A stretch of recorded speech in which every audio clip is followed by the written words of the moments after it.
You know what's wild? Most people still think buying an electric SUV means you have to choose either get something cheap that feels cheap or spend $50, $60, $70,000 just to get something that actually feels right. And for years, that was the truth. But Rivian just quietly flipped the entire script, and I don't think enough people are talking about it. I'm talking about the 2026 Rivian R2. And before you scroll past this thinking it's just another EV video, give me 2 minutes, because this isn't just a new car.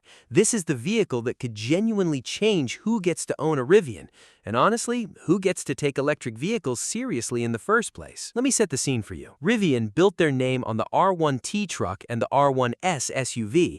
Incredible machines, no doubt, but they start at around $70,000. That's not a family car. That's not a first EV car. That's aspirational, something you pin on a board and say, maybe someday. The R2 changes that conversation entirely. We're looking at a starting price right around $45,000, and that's not a stripped-down bare-bones version either. That's a real, fully equipped electric SUV built by the same people who made the R1S one of the most beloved vehicles on the road today. Now let's talk about what you actually get. The R2 sits in that mid-sized SUV sweet spot.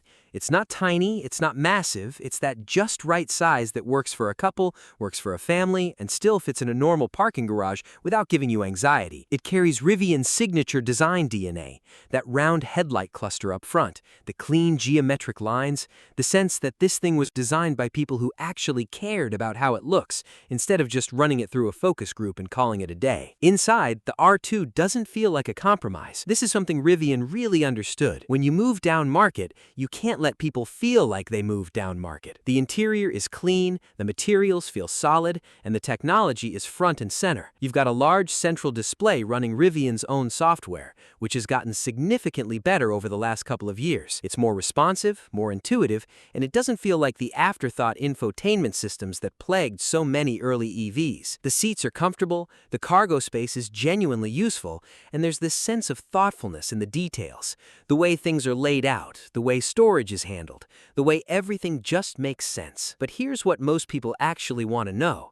How does it drive, and how far can it go? The standard R2 offers over 300 miles of range on a full charge.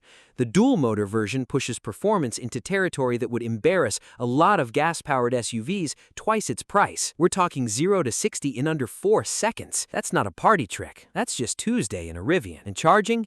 The R2 supports DC fast charging that gets you back to 80% in roughly 30 to 35 minutes, which in the real world means you plug in while you grab lunch and you leave with a full tank. There's also compatibility with the major charging networks, which matters more now than ever as the infrastructure finally starts to catch up with the demand. One thing I want to highlight that doesn't get enough attention: Rivian builds this car in their Normal, Illinois factory, the same place the R1 lineup comes from. That means quality control is real.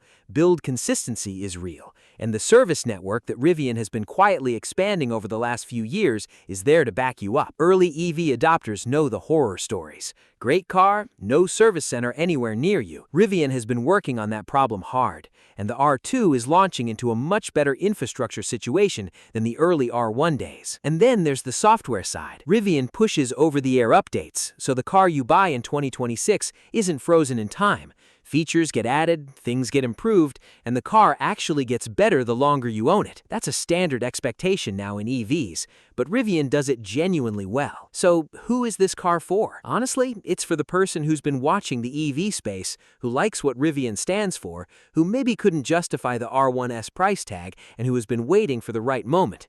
The R2 is that moment. It's also for the person who's still driving a gas SUV and keeps telling themselves they'll make the switch when it makes sense. At $45,000, with 300 plus miles of range, fast charging, a gorgeous interior, and Rivian's build quality behind it, it makes sense right now. The 2026 Rivian R2 isn't just a smaller, cheaper Rivian.